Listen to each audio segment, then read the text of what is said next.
Well, this is a very strange fall. We've got another cold front coming through. Been overcast the last couple of days, and while the leaves are turning colors, we don't have a lot of sun to bring the brilliance of the colors out in pictures.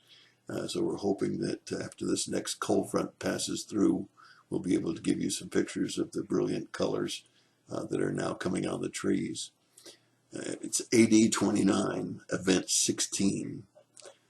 Jesus is likely in the area of Perea. That's to the east of the Jordan River and down around by Jerusalem, but over to the east, on the east side of the Jordan. And he's teaching in the synagogue.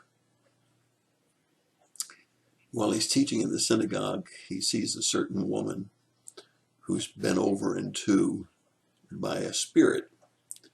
And she had been doubled over like that for 18 years. She couldn't straighten up at all. Not like me when I get on my easy chair and after a few minutes I can get straightened up, but she can't straighten up at all. And this evil spirit has her bent over double. When Jesus saw her, he called out to her and he said, "Woman, you're freed from your sickness." He laid hands on her, and there, as he laid his hands on her, immediately she was erect and glorifying God. The synagogue officials were indignant because Jesus had healed on the Sabbath. And the multitudes were standing around and watching all of this, and he said to them, he said, "Aren't there 6 days in which we can work? And shouldn't all of this healing be done during those 6 days and not on the Sabbath?"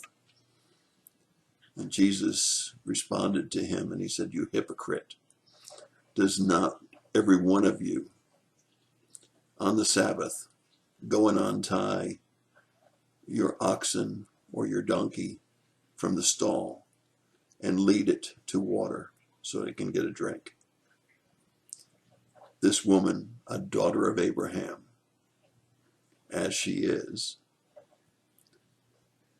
has been bound for 18 long years.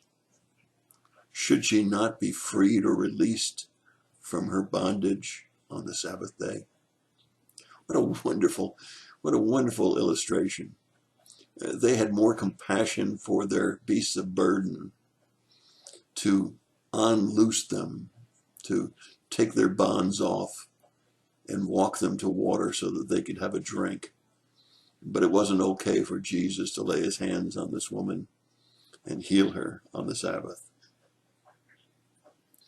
It's really interesting because after he rebukes the synagogue leader, and tells him, "You have more compassion for your beasts of burden than you do for this woman." It says that he said all of this, that his opponents would be humiliated because the entire multitude was rejoicing over all of the glorious things being done by him. How I wish the miracle of healing was more readily available today.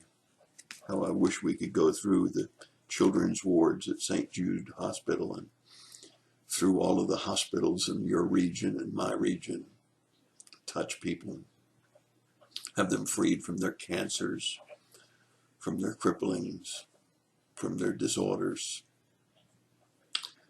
Right now on our prayer list, there's hundreds of names, people that need a touch from Jesus.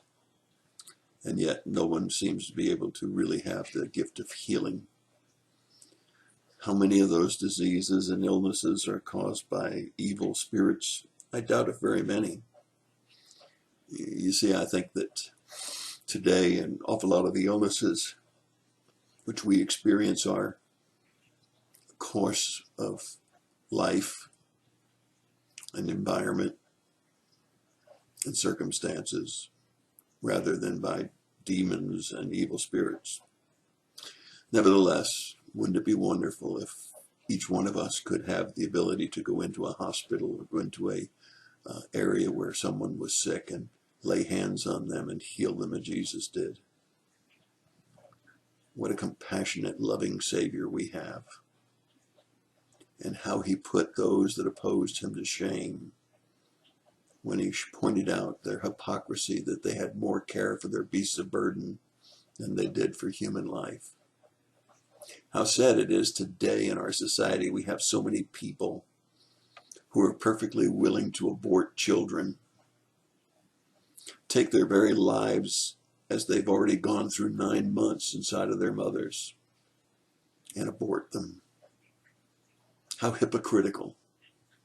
When they get indignant about the abuse of a dog or a cat, which I'm indignant about also, but nevertheless, they're much more concerned about dogs and cats than they are about human life. How hypocritical.